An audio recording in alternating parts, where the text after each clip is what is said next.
కేసీఆర్ ను ఉరితీయాలన్న సీఎం రేవంత్ రెడ్డి వ్యాఖ్యలపై మాజీ మంత్రి కేటీఆర్ ఫైర్ అయ్యారు.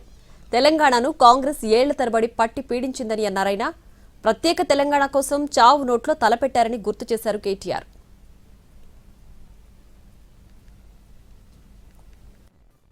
కేసీఆర్ ను ఉరిదీయాలన్నట ఎవడు చెప్తుండు?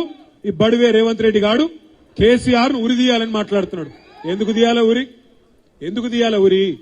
దశాబ్దాల కళ నీ కాంగ్రెస్ పార్టీ 1952 నుంచి తెలంగాణను పీడించి 56లో బలవంత పెళ్లి చేస్తే, ఇష్టం లేని ఆంధ్రకు తెలంగాణకు ఇష్టం లేని పెళ్లి చేస్తే 71వ సంవత్సరంలో 11 మంది పార్లమెంట్ సభ్యులను తెలంగాణ ప్రజలు గెలిపిస్తే కూడా వాళ్ళను ఆనాడు కూడా కొనుక్కుంటే, మళ్ళా 2004లో మాటిచ్చి 14 దాకా సావగొట్టి 1000 మంది ప్రాణాలు తీస్తే వాటన్నిటికీ వ్యతిరేకంగా కొట్లాడి ఆఖరికి సావు నోట్లో తలబెట్టి తెలంగాణను తెచ్చినందుకు ఆ కేసీఆర్ కురే